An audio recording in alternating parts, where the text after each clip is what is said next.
मनुख अपनी जिंदगी दे विच जो कुछ भी कर रहा है, हरेक वस्तु के पिछे कारण परमात्मा है। हरेक वस्तु के पिछे कोई भी चीज़ हो रही है दुनिया, हर दे पिछे परमात्मा है। हुण बाणी दे विच ना जपजी साहब जी एक पंक्ति है, शुरू विच ही आउंदी है, आप जी ने सुनी होएगी। हुण महाराज कहंदे फिर धरती बनी किवें, वेखो इनू समझण दी गल है। ने हुक्मी होवन आकार, आकार कहंदे ने जिन्नियां जड़ ते चेतन वस्तुआं। पहलां ते परमात्मा आप सी, फिर उसने अपनी रजा दे विच हुक्म दे विच आकार बना दिते। हुक्मी होवन आकार, हुक्म ना कहे आ जाई। फिर दसो किवें किवें बनाए ने, किहड़ियां किहड़ियां जुगतां वरतियां, किहड़े किहड़े तरीके वरते नूं बनाउण लई, महाराज के वो नहीं लिखिया जा सकता। उत्ते नानक कागज लख मणा, उत्ते लखां मणा कागज भी होए ना, ते बाणी कहंदी सबना लिखिया बूढ़ी कलाम। ते हरेक मनुख अपनी कलम फड़ के लिखदा ही रहे, एवें बनया एवें बनया एवें। उस दे लिखण दे विच तोट नहीं, समझ ही नहीं आउणी, क्योंकि केता ताण सवालियो रूप, केती दात जाने कौन कूत। कूत का मतलब होता है अंदाजा। इन्ना उहदा रूप है परमात्मा, इन्नी उन्हें डूंघाई नाल दुनिया बनाई है, इन्नियां उस दियां दातां ने, अंदाजा लगाएगा कौन? कोई भी नहीं लगा सकता। क्यों नहीं लगा सकता? इन्नी बुद्धि नहीं किसी को है, इन्ना दिमाग ही किसी को नहीं है, इतना तकड़ा दिमाग नहीं किसी को बनया। हुण आपां अपने तौर पर वेखदे हां, साहब जी कहंदे ने परमात्मा की कुदरत असीं किवें जाणांगे? कहंदे ओहदी मर्जी है, वो अपनी मर्जी दे विच ही उसने किसी नूं ज्ञानी बनाया ते किसी नूं अज्ञानी बनाया, अपनी मर्जी च। मर्जी च किवें? हुक्म विच। उन्होंने अपने हुक्म विच क्यों ऐसा बनाया, किसी नूं गरीब, किसी नूं अमीर, किसी नूं रोगी क्यों बनाया, ये बारे हुण वही जानता है। एक अंदाजा असीं लगाउने आ कि कर्म, एक छोटा जिहा अंदाजा लगाया जाता है, उन्होंने कहते हैं कर्म। भी जे मनुख तू ठीक नहीं ना है, ये पिछे तेरे कर्म ने। मारांगे हुक्मी होवन आकार, हुक्म ना कहया जाई। हुक्मी होवन जी, हुक्म मिले वड्याई। हुक्मी उत्तम नीच, इत्थे कोई उत्तम है, कोई इत्थे मनुख जाति च आया है, कोई इत्थे पशुओं की जूनी च आया, आए सारे ही ने। ऐसी गल नहीं, पशु भी तो इत्थे आए ने। ते जेड़े जेड़े पशु सानू मिलते हैं, पंछी मिलते हैं, कई बार घरां च असीं रखे ने, उन्हां नाल साडा संबंध है कोई। सारे क्यों नहीं रख ले असीं घर, उही क्यों रखे ने? हरेक चीज़ दे नाल कोई ना कोई संबंध है साडा। जिवें धीआं पुत्तर ने साडे घर च, उन्हां नाल संबंध है साडा, उही क्यों साडे घर च आए ने। या जिस घर विच मनुख ने आप जन्म लिया, उस घर विच ही क्यों लिया, दूजे च क्यों नहीं ले लिया? कोई तो कारण होएगा ना पिछे। बहुत लोग अज कहते हैं मैं अमेरिका जाना है, कैनेडा जाना है, उत्थे क्यों नहीं जन्म मिल गया? की कारण नहीं दे? हर एक चीज़ के पिछे गहराई विच कोई ना कोई कारण है। पर इस सारियां नूं जोड़ के गुरु साहिबाना ने यह कहा है, ये पिछे तेरे कर्म ने। फिर इत्थों सवाल पैदा होता है, कर्म कदों दे ने? किहड़े कर्म ने, कदों दे कर्म ने, कदों मैं कमाए ने? किसी को पुछ के लोग कहेगा माड़ा तो मैं किया ही कदे नहीं। किहड़े कर्म ने? फिर अज दे ने या अज तो 5 साल पिछे दे ने, या जदों मैं नहीं सी जन्मिया उस तो पिछे दे ने? कदों दे कर्म ने?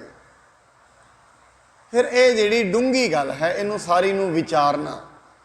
ਹੁਣ ਜਿਸ ਦੇ ਅੰਦਰ ਇਸ ਪ੍ਰਕਾਰ ਦੀ ਵਿਚਾਰ ਚੱਲੇਗੀ ਉਹ ਹੁਕਮ ਨੂੰ ਸਮਝਣਾ ਸ਼ੁਰੂ ਕਰੇਗਾ, ਹੁਕਮ ਦੇ ਬਾਰੇ ਜਾਣਨਾ ਸ਼ੁਰੂ ਕਰੇਗਾ ਵੀ ਇਹ ਹੈ ਹੁਕਮ। ਹੁਣ ਹਰੇਕ ਮਨੁੱਖ ਤੇ ਆਪੋ ਆਪਣੀ ਦ੍ਰਿਸ਼ਟੀ ਤੇ ਆਪਣੋ ਆਪਣੀ ਵਿਚਾਰਨ ਸ਼ਕਤੀ ਹੁੰਦੀ ਹੈ। ਕੋਈ ਮਨੁੱਖ ਤੇ ਕਿਤੇ ਵੀ ਇੱਥੋਂ ਬਾਹਰ ਗਿਆ, ਕੋਈ ਉੱਥੇ ਫਲ ਮਿਲਿਆ, ਇੱਕ ਨੇ ਤੇ ਖਾ ਲਿਆ, ਐਵੇਂ ਖਾ ਕੇ ਆਨੰਦ ਲੈ ਰਿਹਾ ਹੈ।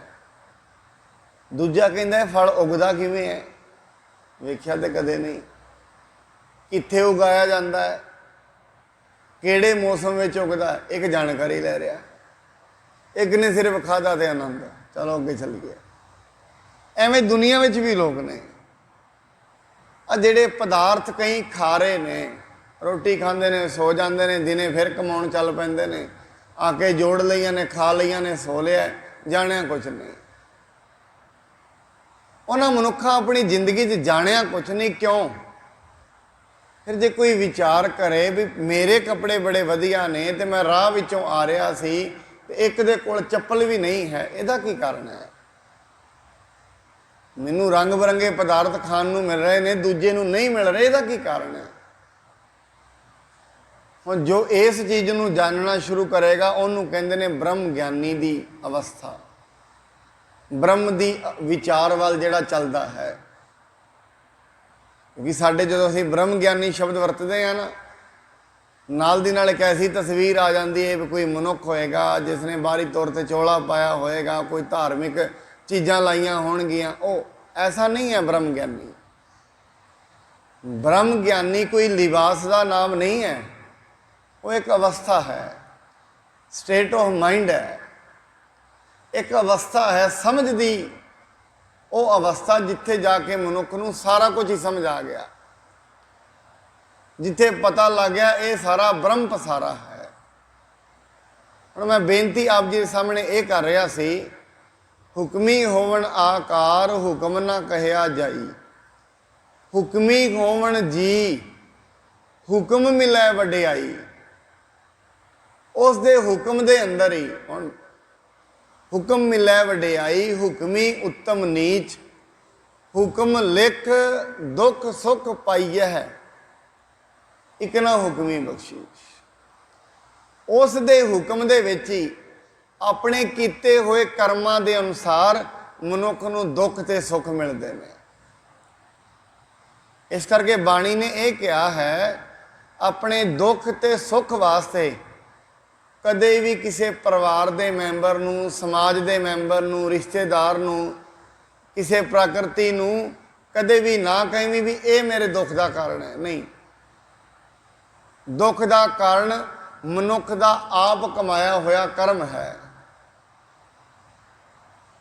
ਕਿਹੜਾ ਕਰਮ ਹੈ, ਕਦੋਂ ਕਮਾਇਆ ਹੈ, ਇਹਦੇ ਬਾਰੇ ਮਨੁੱਖ ਨੂੰ ਪਿੱਛੇ ਜਾਣਾ ਪੈਂਦਾ ਹੈ, ਹੋਰ ਡੂੰਘਾਈ ਵਿੱਚ ਜਾਣਾ ਪੈਂਦਾ। ਇਸ ਕਰਕੇ ਭਗਤ ਤਰਲੋਚਨ ਜੀ ਵੀ ਕਹਿੰਦੇ, ਨਾਰਾਇਣ ਨਿੰਦਸ ਕਾਏ ਭੁੱਲੀ ਗਵਾਰੀ, ਦੁਕ੍ਰਿਤ ਸੁਕ੍ਰਿਤ ਥਾਰੋ ਕਰਮਰੀ। ਮਾੜਾ ਤੇ ਚੰਗਾ ਜੋ ਵੀ ਜ਼ਿੰਦਗੀ 'ਚ ਹੋ ਰਿਹਾ ਹੈ, ਇਹ ਤੇਰਾ ਆਪਣਾ ਬੀਜਿਆ ਹੋਇਆ ਕਰਮ ਹੈ, ਤੇ ਕਰਮ ਦਾ ਫਲ ਦਾ ਭੁਗਤਾਨ ਹੁੰਦਾ ਹੈ ਹੁਕਮ ਦੇ ਅਨੁਸਾਰ। ਹੁਣ ਜਿਹੜਾ ਕਰਮ ਹੁੰਦਾ ਨਾ, ਜਿਵੇਂ ਮਾੜਾ ਕਰਮ ਹੈ, ਫਿਰ ਕਰਦਾ ਕੀ ਹੈ ਅੰਦਰ? ਫਰਜ਼ ਕਰੋ ਕੰਨਾਂ ਦੇ ਨਾਲ ਕਿਸੇ ਦੀ ਨਿੰਦਾ ਲਗਾਤਾਰ ਸੁਣੀ, ਚੁਗਲੀ ਲਗਾਤਾਰ ਸੁਣੀ, ਜਾਂ ਅੱਖਾਂ ਨਾਲ ਮਾੜਾ ਲਗਾਤਾਰ ਵੇਖਿਆ ਤੇ ਮੂੰਹ ਨਾਲ ਮਾੜਾ ਲਗਾਤਾਰ ਬੋਲਿਆ। ਹੁਣ ਜੋ ਕੁਝ ਵੀ ਇਹ ਕੀਤਾ ਹੈ, ਮੈਂ ਕੱਲ੍ਹ ਹੀ ਬੇਨਤੀ ਕੀਤੀ ਸੀ, ਜਿਵੇਂ ਅੱਜ ਤੇ ਮੋਬਾਈਲਾਂ ਵਿੱਚ ਚਿੱਪ ਹੁੰਦੀ ਹੈ ਨਾ, ਉਹਦੇ ਵਿੱਚ ਅਸੀਂ ਸਾਰਾ ਕੁਝ ਗੁਰਬਾਣੀ ਵੀ ਭਰ ਲੈਂਦੇ ਹਾਂ, ਸਾਰਾ ਕੁਝ। ਇਵੇਂ ਜੀਵ ਆਤਮਾ ਇਹ ਸਰੀਰ ਦੇ ਅੰਦਰ ਚਿੱਪ ਜਿਵੇਂ ਹੈ। ਜਿਹੜਾ ਇਹ ਸਰੀਰ ਹੈ ਨਾ, ਇਹ ਤੇ ਯੰਤਰ ਹੈ, ਇਹਦੇ ਬੋਲਣ ਦਾ ਯੰਤਰ ਹੈ। ਇਹ ਜ਼ੁਬਾਨ ਤੋਂ ਗੁਰਬਾਣੀ ਵੀ ਬੋਲੀ ਜਾ ਸਕਦੀ ਹੈ, ਇਹ ਜ਼ੁਬਾਨ 'ਚੋਂ ਕੋਈ ਗਾਲਾਂ ਵੀ ਕੱਢ ਲੈਂਦਾ ਹੈ। ਗਾਲਾਂ ਕੌਣ ਕੱਢਦਾ ਹੈ? ਸਰੀਰ ਨਹੀਂ ਕੱਢ ਰਿਹਾ, ਗਾਲਾਂ ਕੱਢਦਾ ਜਿਹੜੀ ਅੰਦਰ ਚਿੱਪ ਪਈ ਹੋਈ ਹੈ। ਮੋਬਾਈਲ ਦੇ ਵਿੱਚ ਚਿੱਪ ਪਾਉਂਦੇ ਆ ਨਾ, ਉਹ ਗਾਣੇ ਵੀ ਬੋਲ ਸਕਦੀ ਹੈ ਤੇ ਗੁਰਬਾਣੀ ਵੀ ਬੋਲ ਸਕਦੀ ਹੈ। ਜੋ ਅੰਦਰ ਇਹਦੇ ਜੀਵ ਆਤਮਾ ਹੈ ਨਾ, ਉਹ ਬੋਲੇਗੀ ਜੋ ਬੋਲੇਗੀ। ਇਹ ਸਰੀਰ ਤੇ ਯੰਤਰ ਹੈ ਇੱਕ, ਜਿਵੇਂ ਆਵਾਜ਼ੇ ਪਏ ਹਨ, इन्हां वाजियां तो गुरबाणी भी गाई जा सकती है, सुरां साथी ने गाने भी गाए जाते हैं इन्हां वाजियां। हुण डिपेंड करता है वाजा गा कौन रहा है, वाजे ते बैठा कौन है। वाजे तो कुछ भी, हुण वाजे कोई अड्ड अड्ड थोड़ी ना होंदे ने। गुरबाणी दे वाजे ते गाउण वालियां दे वाजे अड्ड अड्ड नहीं होंदे, पर मर्जी गाउण वाले दी, वजाउण वाले दी, उन्हें वजाउणा की है। इवें शरीर है जिहड़ा, इस दे विचों निंदा चुगली भी निकल सकती है। क्यों निकलेगी? जिहो जिहे संस्कार होणगे अंदर। हुण वो जिहड़े संस्कार अंदर जमा हो गए ने, वो फिर साडी सोचण ते आउण जाण ते अपने आप ही फर्क पाई जांदे, सानूं पता ही नहीं लगता। कदी वेखियो जिवें जिवें मनुख माड़ा सुणदा है ना, उस दे अंदरों ना ऐसी विचार आउंदे ने भी छड्ड परां की जाना गुरुद्वारे, या छड्ड परां संगत च की बैठना है, या उस दे अंदर विचार आ ही नहीं रहे बैठण दे, सुनन दे, पढ़न दे। गुरबाणी क्यों नहीं आ रहे? क्योंकि हजे ताईं उसका कर्म नहीं जागया, उसका कर्म नहीं जाग रहा हजे। ये सच्चाई बाणी इनू बड़ी बारी बड़ी संजीदगी नाल कहंदी है। इसका कारण यही है, मनुख का कर्म नहीं जाग रहा हजे। जिवें कर्म जाग जाएगा, पानी कहते साईं नाम अमोल कीम ना कोई जान दो, जिन्ना भाग मथाए से नानक हर रंग मान दो। जिन्ना दे मत्थे दे भाग जाग गए ने, वो हरि दा रंग मानते हैं। हुक्मी उत्तम नीच, हुक्म लिख दुख सुख पाइया, एक ना हुक्मी बख्शीश, एक हुक्मी सदा भवाइया है। हुक्म है अंदर सबको, बाहर हुक्म ना होए। दुनिया के उत्ते जो भी मनुख काम कर रहा है, वो उस दे हुक्म के अधीन कर रहा है। हुक्म की? परमात्मा ने जो कर्मां का विधान बनाया है, जैसे मनुख की जीव आत्मा है वैसा उन्होंने फल मिलेगा दुनिया ते, वैसा जन्म मिलेगा। केड़ा जन्म मिलना है डिपेंड करेगा उसने कर्म केड़े कमाए ने। इस करके सतगुरु जी कहते ने, एक हुक्मी सदा भवाई है, हुक्म है अंदर सबको, बाहर हुक्म ना कोए। नानक हुक्म जे बुझे ताहू मैं कहे न कोई। फिर मनुख ये नहीं कहेगा मैं भी कुछ कर रहा हाँ, मैं कुछ नहीं कर रहा, सब कुछ हो रहा है। इत्थे कोई भी कुछ कर नहीं रहा, सब कुछ हो रहा है। कोई एक मनुख दे कोल आउंदा है, उन्होंने कोई माड़ी गल सुना जाता है, वो माड़ी गल उसदे अंदर असर करती है, वो दूजे नूं जाके फड़ लैंदा है, उसदे घर विच कलेश पा। ये सब कुछ होया ते हो किहदे विच रहा? हुक्म दे विच। इस करके महाराज कहती है मनुख कुछ भी नहीं है, सब कुछ परमात्मा ही है। हुण ओदी मर्जी है, वो मनुख नूं की देवेगा, ओदी मर्जी है। जिवें ना गुर आसा दी वार च एक उदाहरण होंदा है, महाराज साहब ने दिता है कि जिवें असीं अपने घर विच भांडे लैंदे ने ना, दो गिलास ने साडे कोल घर दे विच, एक दे विच असीं ठंडा पानी पा लिया, दूजे च पा ली चाह गरम। मर्जी तो साडी है ना, किहड़े विच चाह पाउणी है ते किहड़े विच ठंडा पानी, मर्जी है साडी। जिवें ये जिहड़े जीव ने ना दुनिया ते विचर रहे ने, ये भी परमात्मा दे साजे हुए भांडे ने, मर्जी उहदी उहने विच की पाउणा है, उहदी मर्जी है। आपे भांडे साजीन आपे पूरन दे, एक नी दुध समाइए एक चूल्हे रहन चढ़े, ऐसा है परमात्मा। एक सदा ही तपदे ही रहंदे ने अंदरों, दुखी ने। क्यों दुखी ने? क्योंकि अंदर रब का नहीं ना पता लग्या, कदे किसी गल तो दुखी। मैं कल भी बेनती की साध संगत, जो हुण हस रहा ना, इस टाइम हस रहा है, शाम तक एक बारी रो भी लेगा। जो हुण हस रहा होएगा ना, जिहदे कोल रब दा नाम नहीं, हुण किसी गल तो हस रहा है, शाम तक दुखी भी हो जाएगा। क्यों? अंदर सहजता नहीं है। इस करके कदे भी किसी दी चेहरे की मुस्कान तो यह हिसाब मत लगा लेना वो खुश है अंदरों। हस के तो मनुख नूं उवें विखाउणा पैंदा है किते दुनिया समझ ना ले भी मैं की हाँ अंदरों। पर अंदर मनुख दे टका ते संतुष्टि नहीं है। कारण की है? क्योंकि हजे तो उन्हें हुक्म नूं नहीं बुझिया। और जदों तई हुक्म नूं नहीं बुझेगा हौमे अंदर चलती रहेगी, मैं हाँ मैं कर रहा हाँ। हुण जदों तई मैं कर रहा उदों तई दुखी हाँ। कारण यही है ना, बाणी ये कहती है मनुख दे संतापग्रस्त होने का कारण, मनुख नूं डर लगन का कारण की है, मैं हाँ। बाणी कहती तू है ही नहीं है, सब कुछ वो है, तू नहीं है, सब कुछ ही वो है, सब कुछ आपे आप। सब तो बड़ा डर की है। मैनूं डेल कार्नेगी की गल याद आती है, उन्हें एक किताब लिखी है, अमरीका का शायद वो राइटर, वो कहता चिंता छोड़ो सुख से जियो। ਉਹਦੇ ਵਿੱਚ ਉਹਨੇ एक बड़ी वड्डी वधिया गल लिखी ने भी एक मनुख अपनी जिंदगी 'ਚ बीमार हो गया, चोखा ही बीमार, मंजी ते पै गया। मंजी ते पैण नाल ना लोकी ਉਹਦਾ पता लैन आ गए भी बेचारा जान ही वाला है, पता ले लो। कहते मैं अपनी जिंदगी सोचा मना चले तो दुनिया तो जाना ही है, फिर तू क्यों एवें घुट घुट के क्यों जी रहा, खड़ा हो माड़ा जा किते बाहर सैर करके आइए, जाना तो है ही, पता लग गया बीमारी लग गई, जाना तो है ही है। क्योंकि साथ संगत बीमारी तो जी लगनी है, कुछ मनुख अंदरों डर डर के अपना मनोबल वैसे ही डिग लेंदा है। कहता जाना तो है ही है, चल खड़ा हो मना माड़ा सैर करके आइए। कहते उस दिन मैं डर ला दिता। कहते ज़्यादा की हो जाएगा, शरीर खत्म होना है ना, मैनू पता है होना ही होना है। चल पिया। वो कहता 23 साल तो वो मनुख जिउंदा रहा, जिन्होंने डॉक्टर कह दिता सी हुण 4 घंटे नहीं कढ़ेगा। जदों मनुख मन लैंदा है ना, मैं गया, उस दिन चला जाता है, जिस दिन मन लिया। जदों तई नहीं ना मन्निया उदों तई कुछ नहीं हुंदा। शरीर का और ये किहड़े मनुख मन लैंदे हन, हुक्म दे विच ही सारा कुछ है। वो मनुख मन लैंदे ने जिहड़े कदी जो सतगुर सरन संगत नहीं आए, वो हमेशा नैगेटिव ही गल्लां करदे ने, हमेशा बचन दिया इस तरीके नाल मैं बच जावांगा, उवें बच जावांगा, उन्हां दे डर ने। हुण जिहड़े मनुख परमात्मा नाल जुड़े ने, पॉजिटिव ने, उन्हां नूं पता है खेड है, ओदी मर्जी है, जिवें उन्हें करना है करेगा ही करेगा। असीं उहदे सामने अड़ जावांगे किते कि कोई मनुख अड़ के खलो जाएगा परमात्मा, किहदी इन्नी शक्ति किहदे विच है। पॉजिटिव रहे, ठीक है, अपने जो भी प्रिकॉशनस ने करने चाहिए ने, जेडे आपां प्रिकॉशनस कर रहे हैं, पर इन्हां नूं करदे फिर भी डरते रहने हैं। बाणी कहंदी ना डरना, जदों डरांगे उदों ही गए। जिवें गुरु गोबिंद सिंह महाराज जी ना जदों चमकौर की गढ़ी चो आ गए, माछीवाड़े के जंगल विच पए ने, कपड़े भी उन्हां दे पाड़ चुके ने, लंगर भी 2-3 दिन नहीं छकिया।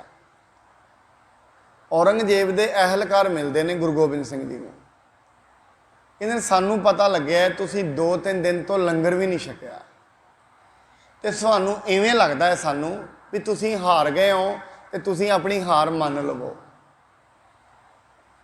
सतगुरु जी कहते नहीं, कहते क्यों, कहते तुहाडे कोल हार दियां सारियां निशानियां ने।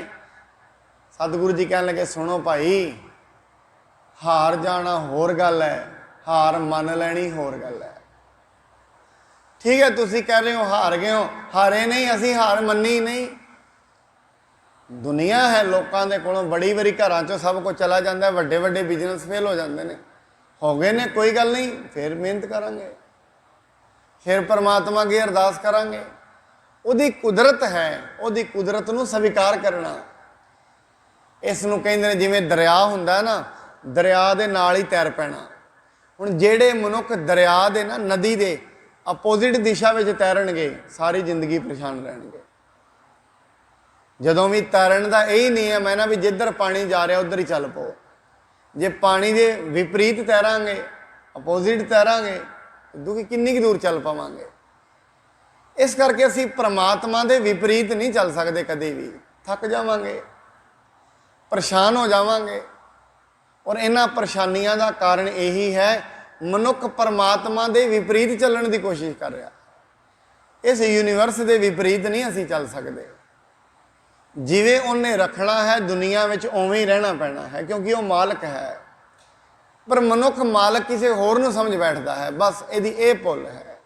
इवें माता पिता एक साधन ने, रोटी देने वाला परमात्मा है। ਪਰ ਅਸੀਂ ਕੀ ਕਰਦੇ ਹਾਂ, ਅਸੀਂ ਉਹਨਾਂ ਨਾਲ ਜੁੜ ਪਏ। ਇਹਨਾਂ ਪਾਲਿਆ, ਉਹਨਾਂ ਨਹੀਂ ਪਾਲਿਆ, ਉਹਨੇ ਪਾਲਿਆ। ਜਿਵੇਂ ਰਜਨੀ ਨੇ ਆਪਣੇ ਪਿਤਾ ਨੂੰ ਕਿਹਾ ਸੀ, ਪਿਤਾ ਜੀ ਤੁਸੀਂ ਕਰਨ ਵਾਲੇ ਨਹੀਂ ਹੋ, ਕਰਨ ਵਾਲਾ ਪਰਮਾਤਮਾ ਹੈ, ਤੁਸੀਂ ਵਿੱਚ ਸਾਧਨ ਹੋ। ਔਰ ਸਾਧਨਾ ਦੀ ਰਿਸਪੈਕਟ ਕਰਨੀ ਚਾਹੀਦੀ ਹੈ। ਇਸ ਕਰਕੇ ਦੁਨੀਆ ਦੇ ਉੱਤੇ ਜੋ ਵੀ ਸਾਡੇ ਕੰਮ ਵਿੱਚ ਆਉਂਦਾ ਹੈ, ਅਸੀਂ ਉਹਦੀ ਰਿਸਪੈਕਟ ਕਰਦੇ ਹਾਂ, ਇੱਜ਼ਤ ਕਰਦੇ ਹਾਂ, ਉਹ ਸਾਡਾ ਫਰਜ਼ ਹੈ। ਪਰ ਬਾਣੀ ਕਹਿੰਦੀ ਹੈ, ਕਰਨ ਕਾਰਨ ਪ੍ਰਭ ਏਕ ਹੈ, ਦੂਸਰ ਨਾ ਹੀ ਕੋਏ। ਹੋਰ ਕੋਈ ਕ੍ਰੀਏਟਰ ਨਹੀਂ ਹੈ ਇੱਥੇ। ਜੋ ਅਸੀਂ ਕਰ ਵੀ ਰਹੇ ਹਾਂ ਉਹ ਸਾਡੇ ਤੋਂ ਕਰਵਾ ਰਿਹਾ ਹੈ। ਕਿਵੇਂ? ਜੋ ਸਾਡੇ ਕਰਮ ਨੇ। ਜੈਸੇ ਜੈਸੇ ਸਾਡੇ ਕਰਮ ਨੇ, ਉਹਨਾਂ ਥਾਵਾਂ 'ਤੇ ਅਸੀਂ ਰੋਜ਼ ਪਹੁੰਚਦੇ ਹਾਂ। ਉਹੋ ਜਿਹੇ ਲੋਕ ਸਾਨੂੰ ਮਿਲਦੇ ਹਨ। ਕਈ ਥਾਵਾਂ 'ਤੇ ਐਸਾ ਹੁੰਦਾ ਅਸੀਂ ਇੱਥੇ ਬੈਠੇ ਹਾਂ, ਅੱਜ ਪਤਾ ਨਹੀਂ ਕਿਹੜੀ ਥਾਂ 'ਤੇ ਕਿੱਥੇ ਜਾ ਕੇ ਰੋਟੀ ਖਾ ਲੈਣੀ ਹੈ, ਕੋਈ ਪਤਾ ਹੈ? ਅੱਜ ਤੋਂ 1 ਸਾਲ ਬਾਅਦ ਦਾ ਸਾਨੂੰ ਨਹੀਂ ਪਤਾ। ਕਈ ਵਾਰੀ ਅਸੀਂ ਤਾਂ ਕਦੀ ਸੋਚਿਆ ਹੀ ਨਹੀਂ ਸੀ ਜ਼ਿੰਦਗੀ ਵਿੱਚ ਇੱਥੇ ਆਵਾਂਗੇ। ਕਈ ਵਾਰੀ ਅਸੀਂ ਜਾਂਦੇ ਹਾਂ, ਗੱਡੀ 'ਤੇ ਜਾ ਰਹੇ ਹਾਂ, ਰਾਹ ਵਿੱਚ ਗੱਡੀ ਪੈਂਚਰ ਹੋ ਗਈ। ਜਾਂ ਅੰਮ੍ਰਿਤਸਰ ਰਹੇ ਹਾਂ, ਭਾਵੇਂ ਉਹ ਤੋਂ 70 ਵਾਰੀ ਲੰਘੇ ਹੋਈਏ, ਇੱਕ ਰਾਹ ਵਿੱਚ ਇੱਕ ਖੋਖਾ ਆ ਗਿਆ, ਉੱਥੇ ਖਲੋ ਗਏ, ਉੱਥੇ ਗੱਡੀ ਪੈਂਚਰ ਹੋ ਗਈ, ਚਲੋ ਵੀ ਚਾਹ ਬਣਾ ਲੈ। ਲੋ ਪਰਮਾਤਮਾ ਕੈਸਾ ਹੈ, ਉੱਥੇ ਗੱਡੀ ਪੈਂਚਰ ਹੋਣੀ ਸੀ, ਚਾਹ ਵਾਲੇ ਨੇ ਚਾਹ ਪਿਆਉਣੀ ਸੀ, ਉਹਨੂੰ ਪੈਸੇ ਜਾਣੇ ਸੀ, ਕਿੰਨੀਆਂ ਵਿਧਾਂ ਰਚੀਆਂ ਨੇ ਉਹਨੇ। ਜੇ ਇਸ ਚੀਜ਼ ਨੂੰ ਸਮਝ ਕੇ ਤੁਰਾਂਗੇ ਫਿਰ ਜ਼ਿੰਦਗੀ ਆਨੰਦਮਈ ਹੋ ਜਾਏਗੀ। ਫਿਰ ਪਰਮਾਤਮਾ ਸਾਡੀ ਜ਼ਿੰਦਗੀ ਵਿੱਚ ਹੈ। ਇਸ ਕਰਕੇ ਮਹਾਰਾਜ ਕਹਿੰਦੇ, ਆਪ ਕਥੈ ਆਪ ਸੁਨਨੇ ਹਾਰ, ਆਪ ਹੈ ਏਕ ਆਪ ਵਿਸਥਾਰ। ਹੈ ਉਹ ਪਰਮਾਤਮਾ ਇੱਕ ਆਪਣੇ ਆਪ ਹੀ ਹੈ। ਅਸੀਂ ਜਿਹੜੇ ਜੀਵ ਹਾਂ ਉਹ ਸਾਡੇ ਵਿੱਚੋਂ ਦੀ ਕੰਮ ਕਰਦਾ ਹੈ, ਉਹ ਸਾਡੇ ਵਿੱਚੋਂ ਦੀ ਕੰਮ ਕਰ ਰਿਹਾ ਹੈ। ਕਰਨ ਵਾਲਾ ਉਹ ਆਪ ਹੀ ਹੈ। ਪਰ ਮਨੁੱਖ ਨੂੰ ਆਪਣਾ ਆਪ ਕਿਉਂ ਲੱਗਦਾ ਹੈ ਮੈਂ ਕਰ ਰਿਹਾ? ਇਹ ਅਗਿਆਨਤਾ ਕਰਕੇ, ਇਹਨੂੰ ਸਮਝ ਨਹੀਂ ਹੈ। ਜਿਵੇਂ ਅਸੀਂ ਹਨੇਰੇ ਵਿੱਚ ਚੱਲਦੇ ਹਾਂ ਨਾ, ਜਦੋਂ ਰਾਤ ਨੂੰ ਅੱਗੇ ਰੱਸੀ ਪਈ ਹੋਏ, ਰੱਸੀ ਪਈ ਦੂਰੋਂ ਵੇਖਣ ਜਿਵੇਂ ਸੱਪ ਹੈ, ਉਹਨੂੰ ਭੱਜ ਕੇ ਛਾਲ ਮਾਰਦਾ। ਜਦੋਂ ਲਾਈਟ ਜਗਾਈ ਪਤਾ ਲੱਗਿਆ ਸੱਪ ਨਹੀਂ ਹੈ, ਰੱਸੀ ਹੈ। ਜਦੋਂ ਤਾਈਂ ਅੰਧੇਰਾ ਸੀ ਉਦੋਂ ਤਾਈਂ ਰੱਸੀ ਨੂੰ ਵੀ ਸੱਪ ਸਮਝ ਬੈਠੇ। ਪਰ ਅਗਿਆਨਤਾ ਕਦੋਂ ਗਈ? ਜਦੋਂ ਲਾਈਟ ਜਗੀ, ਉਦੋਂ ਪਤਾ ਲੱਗਿਆ ਨਹੀਂ, ਰੱਸੀ ਹੈ, ਸੱਪ ਨਹੀਂ ਹੈ। ਇਵੇਂ ਸਾਧ ਸੰਗਤ ਮਨੁੱਖ ਦੇ ਅੰਦਰ ਇਹੀ ਅਗਿਆਨਤਾ ਹੈ। ਇਹ ਰੱਸੀ ਨੂੰ ਸੱਪ ਸਮਝ ਬੈਠਾ ਹੈ, ਆਪਣੇ ਆਪ ਨੂੰ ਕਰਨ ਵਾਲਾ ਸਮਝ ਬੈਠਾ ਹੈ। ਬਾਣੀ ਕਹਿੰਦੀ ਨਹੀਂ, ਆਪ ਕਥੈ ਆਪ ਸੁਨਨੇ ਹਾਰ, ਆਪ ਹੈ ਏਕ ਆਪ ਵਿਸਥਾਰ।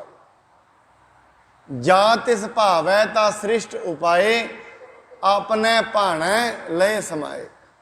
ਜਿਸ ਦਿਨ ਪਰਮਾਤਮਾ ਦਾ ਦਿਲ ਕਰਦਾ ਹੈ, ਸ੍ਰਿਸ਼ਟੀ ਨੂੰ ਪੈਦਾ ਕਰ ਦਿੰਦਾ ਹੈ ਤੇ ਆਪਣੇ ਭਾਣੇ ਵਿੱਚ ਹੀ ਇਹਨੂੰ ਫਨਾ ਕਰ ਦਿੰਦਾ ਹੈ। ਆਪਣੀ ਮਰਜ਼ੀ ਨਾਲ ਹੀ ਇਹਨੂੰ ਖਤਮ ਕਰ ਦਿੰਦਾ ਹੈ। ਜਾਂ ਤਿਸ ਭਾਵੈ ਤਾਂ ਸ੍ਰਿਸ਼ਟ ਉਪਾਏ, ਉਹਦੀ ਮਰਜ਼ੀ ਹੈ ਸ੍ਰਿਸ਼ਟੀ ਨੂੰ ਪੈਦਾ ਕਰੇਗਾ ਤੇ ਆਪਣੇ ਭਾਣੇ ਵਿੱਚ ਹੀ, ਆਪਣੀ ਮਰਜ਼ੀ ਵਿੱਚ ਹੀ ਇਸ ਨੂੰ ਫਨਾ ਕਰ ਦਿੰਦਾ ਹੈ। ਤੁਮ ਤੇ ਭਿੰਨ ਨਹੀਂ ਕਿਛ ਹੋਏ, ਆਪਨ ਸੂਤ ਸਭ ਜਗਤ ਪਰੋਏ। ਪਰਮਾਤਮਾ ਜੀ ਤੁਹਾਡੇ ਤੋਂ ਬਾਹਰ ਕੁਛ ਵੀ ਨਹੀਂ ਹੋ ਰਿਹਾ। ਤੁਸੀਂ ਸਾਰੀ ਦੁਨੀਆ ਨੂੰ ਕਿਵੇਂ ਪਰੋਇਆ ਹੈ? ਜਿਵੇਂ ਸੂਤਰ ਹੁੰਦਾ ਨਾ, ਮਣਕੇ ਹੁੰਦੇ ਨੇ ਮਾਲਾ ਦੇ, ਇੱਕੋ ਮਣਕੇ ਦੇ ਵਿੱਚ ਇੱਕ ਧਾਗਾ ਇੱਕ ਹੁੰਦਾ ਹੈ, ਮਣਕੇ 84 ਪਰੋਏ ਹੁੰਦੇ ਨੇ। ਇਵੇਂ ਪਰਮਾਤਮਾ ਨੇ ਸਾਰੇ ਜੀਵ ਇੱਕ ਦੂਜੇ ਦੇ ਨਾਲ ਇੰਟਰਕਨੈਕਟ ਕੀਤੇ ਨੇ, ਇੱਕ ਦੂਜੇ ਨਾਲ। ਹਰੇਕ ਮਨੁੱਖ ਇੱਕ ਦੂਜੇ ਦੇ ਨਾਲ ਜੁੜਿਆ ਹੋਇਆ ਹੈ। ਇੱਕ ਦਾ ਪ੍ਰਭਾਵ ਦੂਜੇ ਤੇ ਪੈਂਦਾ ਹੈ, ਦੂਜੇ ਦਾ ਪ੍ਰਭਾਵ ਤੀਜੇ ਤੇ ਪੈਂਦਾ ਹੈ। ਹਰੇਕ ਮਨੁੱਖ ਦਾ ਪ੍ਰਭਾਵ ਇੱਥੇ ਪੈ ਰਿਹਾ ਹੈ, ਹਰੇਕ ਦਾ। ਜਾ ਕੋ ਪ੍ਰਭ ਜੀਓ ਆਪ ਬੁਝਾਏ, ਸੱਚ ਨਾਮ ਸੋਈ ਜਨ ਪਾਏ। ਜਿਸ ਨੂੰ ਪਰਮਾਤਮਾ ਆਪ ਕਿਰਪਾ ਕਰਦਾ ਹੈ, ਉਹਦੇ ਕਰਮਾਂ ਦੇ ਅਨੁਸਾਰ ਉਹਨੂੰ ਇਹ ਚੀਜ਼ ਬੁਝਾ ਦਿੰਦਾ ਹੈ ਵੀ ਚਿੰਤਾ ਲੈਣ ਦੀ ਲੋੜ ਨਹੀਂ। ਹਰ ਬਿਨ ਕੋਈ ਮਾਰ ਜੀਵਾਲ ਨਾ ਸਾਕੈ, ਮਨ ਹੋਏ ਨਿਚਿੰਦ ਨਿਸਲ ਹੋਏ ਰਹੀ ਹੈ। ਉਹਨੂੰ ਇਹ ਪਤਾ ਲੱਗ ਜਾਂਦਾ ਹੈ ਰੱਬ ਤੋਂ ਬਿਨਾਂ ਨਾ ਕੋਈ ਇੱਥੇ ਮਾਰਨ ਵਾਲਾ ਹੈ, ਨਾ ਕੋਈ ਜਿਵਾਉਣ ਵਾਲਾ ਹੈ। ਇਸ ਕਰਕੇ ਮਨਾ ਨਿਚਿੰਦ ਹੋ ਕੇ ਰਹਿ, ਟੈਨਸ਼ਨ ਫਰੀ ਰਿਹਾ। ਜੋ ਪਰਮਾਤਮਾ ਦੇ ਭਾਣੇ ਵਿੱਚ ਉਸਨੇ ਕਰਨਾ ਹੈ ਉਹ ਹੋਣਾ ਹੀ ਹੋਣਾ ਹੈ। ਹੋਣੀ ਦੇ ਬਾਬਤ, ਹੋਣੀ ਨੂੰ ਨਾ ਕੋਈ ਅੱਜ ਤੱਕ ਟਾਲ ਸਕਿਆ ਹੈ, ਨਾ ਟਲਦੀ ਹੈ। ਬਾਣੀ ਗੁਰੂ ਤੇਗ ਬਹਾਦਰ ਸਾਹਿਬ ਦੀ ਬਾਣੀ, ਚਿੰਤਾ ਤਾਂ ਕੀ ਕੀਜੀਏ ਜੋ ਅਨਹੋਣੀ ਹੋਏ। ਦੁਨੀਆ ਤੇ ਕੁਝ ਵੀ ਅਨਹੋਣਾ ਨਹੀਂ ਹੋਣਾ, ਜੋ ਹੋਣਾ ਹੈ ਉਹ ਹੋਣਾ ਹੀ ਹੋਣਾ ਹੈ, ਜੋ ਨਹੀਂ ਹੋਣਾ ਉਹ ਨਹੀਂ ਹੋਣਾ। ਜੋ ਹੋਣਾ ਹੈ ਉਹ ਹੋ ਕੇ ਹੀ ਰਹਿਣਾ ਹੈ, ਉਹਨੂੰ ਕੋਈ ਟਾਲਣ ਵਾਲਾ ਨਹੀਂ ਦੁਨੀਆ ਤੇ। ਫਿਰ ਜੇ ਹੋਣਾ ਹੀ ਹੋਣਾ ਹੈ ਫਿਰ ਚਿੰਤਾ ਕਾਹਦੀ ਹੈ, ਫਿਰ ਪਰੇਸ਼ਾਨੀ ਕਾਹਦੀ ਹੈ, ਡਰ ਕਾਹਦਾ ਹੈ?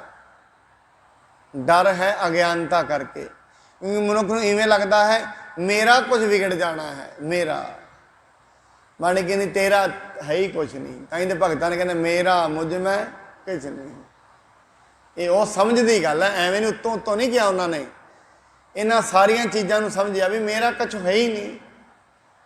ਮੇਰਾ ਮੁਝ ਮੈਂ ਕਿਛ ਨਹੀਂ, ਜੋ ਕਿਛ ਹੈ ਸੋ ਤੇਰਾ, ਤੇਰਾ ਤੁਝ ਕੋ ਸੌਂਪ ਦੇ ਕਿਆ ਲਾਗੇ ਮੇਰਾ। ਮਤਲਬ ਇੱਕ ਮਨੁੱਖ ਦਾ ਅਸੀਂ ਸਾਰਾ ਕੁਝ ਲਿਆ ਹੈ, ਕਿਸੇ ਦੇ ਘਰੋਂ ਟਰੈਕਟਰ ਕੀ ਵਾਹੀ ਕਰ ਰਹੇ ਹਾਂ, ਉਸ ਦੇ ਘਰੋਂ ਟਰੈਕਟਰ ਲਿਆ ਹੈ, ਸੁਹਾਗਾ ਹੈ, ਉਹ ਸਾਰਾ ਕੁਝ ਲੈ ਲਿਆ। ਹੁਣ ਜਿਸ ਦਿਨ ਅਗਲੇ ਦਿਨ ਉਹਨੂੰ ਵਾਪਸ ਦੇਣ ਚੱਲਿਆ, ਭਾਈ ਆਪਣਾ ਸਾਂਭ, ਕਹਿੰਗੇ ਕਿਸੇ ਨੂੰ ਇਹ ਥੋੜੀ ਨਾ ਕਹੇਗਾ ਇਹ ਮੇਰਾ, ਕਹਿੰਦੇ ਨਹੀਂ, ਉਹਦੇ ਕੋਲ ਮੰਗ ਕੇ ਲਿਆਂਦਾ ਸੀ, ਉਹਨੂੰ ਹੀ ਦੇ ਦਿੱਤਾ। ਆਪਣੇ ਘਰ ਦੇ ਵਿੱਚ ਜਿੰਨਾ ਸਮਾਨ ਹੈ ਕਿਸੇ ਘਰੋਂ ਮੰਗ ਕੇ ਲਿਆਈਏ ਤੇ 6 ਮਹੀਨੇ ਬਾਅਦ ਵਾਪਸ ਦੇਣ ਜਾਈਏ, ਉਹਨੂੰ ਇਹ ਥੋੜ੍ਹਾ ਨਾ ਮੇਰਾ ਹੈ, ਉਹਦਾ ਹੈ ਭਾਈ, ਉਹਨੂੰ ਵਾਪਸ ਦੇਣ ਲੈ ਭਾਈ ਆਪਣਾ ਸਾਂਭ। ਇਵੇਂ ਇਹ ਜਿਹੜਾ ਪਸਾਰਾ ਹੈ, ਜਿੰਨਾ ਕੁਝ ਵੀ ਵੇਖ ਰਹੇ ਹੋ ਸਾਰਾ ਕੁਝ ਉਹਨੇ ਫੈਲਾਇਆ ਹੈ।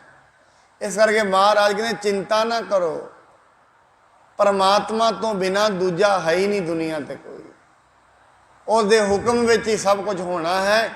ਇਵੇਂ ਤੇ ਮਨੁੱਖ ਚਿੰਤਾ ਤੋਂ ਦੂਰ ਹੋ ਜਾਏਗਾ। ਮਹਾਰਾਜ ਅੱਗੇ ਕਹਿੰਦੇ ਸੋ ਸਮਦਰਸੀ ਤਤ ਕਾ ਬੇਤਾ, ਨਾਨਕ ਸਗਲ ਸ੍ਰਿਸ਼ਟ ਕਾ ਜੇਤਾ। ਉਹ ਮਨੁੱਖ ਜਿਹਨੂੰ ਐਸਾ ਕੁਝ ਪਤਾ ਲੱਗ ਜਾਂਦਾ, ਉਹ ਕੈਸਾ ਹੁੰਦਾ ਹੈ? ਸਮਦਰਸੀ, ਇੱਕੋ ਦ੍ਰਿਸ਼ਟੀ ਨਾਲ ਸਾਰਿਆਂ ਨੂੰ ਵੇਖਦਾ ਹੈ। ਉਹਦੇ ਵਾਸਤੇ ਉਹਨੂੰ ਪਤਾ ਹੈ ਰਾਜਾ ਰਾਜਾ ਨਹੀਂ ਹੈ, ਕਿਸੇ ਨੇ ਬਣਾਇਆ ਹੈ ਤੇ ਰਾਜਾ ਹੈ। ਉਹਦੇ ਵਾਸਤੇ ਗਰੀਬ ਗਰੀਬ ਨਹੀਂ ਹੈ, ਰਾਜਾ ਤੇ ਗਰੀਬ ਉਹਦੇ ਵਾਸਤੇ ਬਰਾਬਰ ਹੋ ਜਾਂਦੇ ਨੇ। ਉਹਦੇ ਵਾਸਤੇ ਖੁਸ਼ੀ ਤੇ ਗਮੀ ਬਰਾਬਰ ਹੋ ਜਾਂਦੇ ਨੇ।